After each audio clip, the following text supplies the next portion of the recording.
clicked into place at the start of the fourth quarter there? What did it feel like? What finally snapped in for you guys that you could put some distance between them?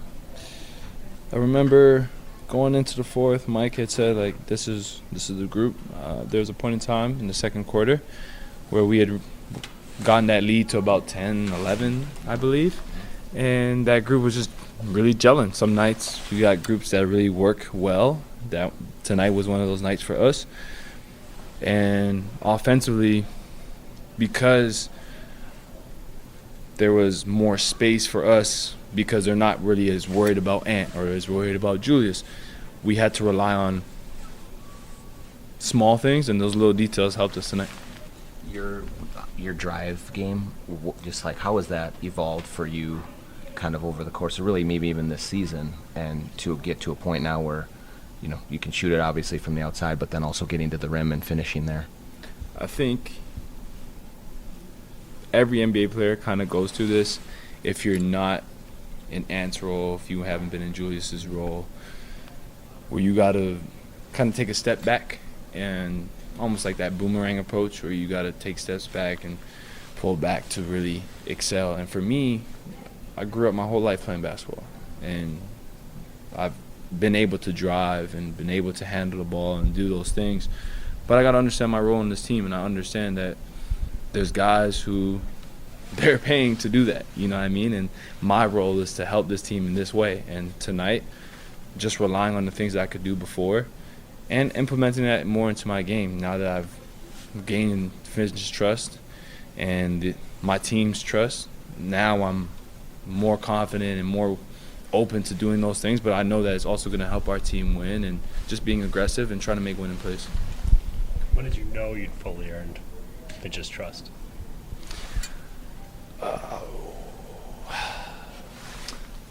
I would say the game against Denver, when we went there and we were playing for the 1 seed, late April, I was awful.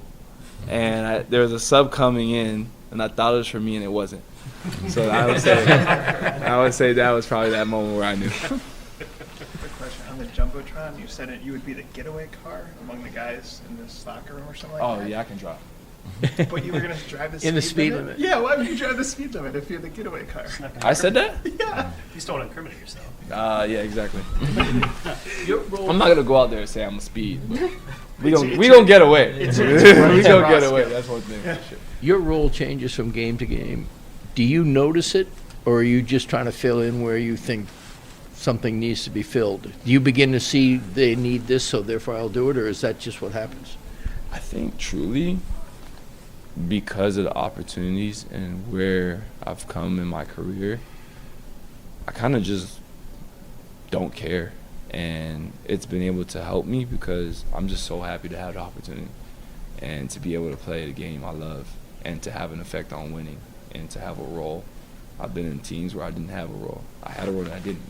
So knowing that it can be taken away, and at the same time, like to that question, it can keep you locked in because you're not just going to be like going through the motions, and there's a flow state, but there's a difference between lollygagging and just allowing the game to just take over.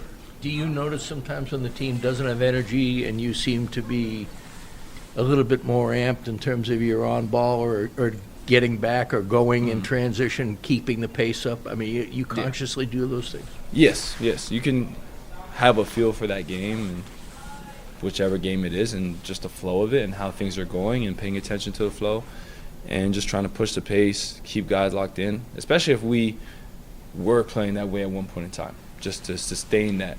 One thing for us is once we're able to sustain a certain level that we play at, we'll be hard to beat. You're very good at finishing good offense, whether at the catch and shoot or playing off the catch. How do you guys play that more frequently, just to where it kind of becomes a little bit more of your identity? Pace and willingness to make the right play is the easiest way to really put it. You said Mike said this is the group before. I mean, is that his value of just understanding what is needed in a certain moment and helping to deliver a message to you guys? Like 100%. It's Mike, Uncle Mike, as everybody knows him, and he's going to uplift us. His wisdom He has a great feel for the game. And there's, like I mentioned, just that lineup where we kind of knew earlier in that second quarter, and then just remembering that, paying attention to it. Nickeil, how cool was it to rock Shea sneakers tonight in the game? Man, it was unreal, honestly. I remember I felt like a kid when I got to my locker this morning and they were there. And I'll tell everybody, man, it feels like it's my own shoe. Like, I'm so happy for him, and to share that, knowing that they're not out yet and having that opportunity just to get a feel for him. I tried them out this morning, and I was like, you know what, I don't care, I'm still wearing them. And they felt good, and they were good to me, you know? So it was amazing. You're going to have to get your own colorway. Yeah, soon, hopefully. Hopefully. I'm gonna be sending some texts out.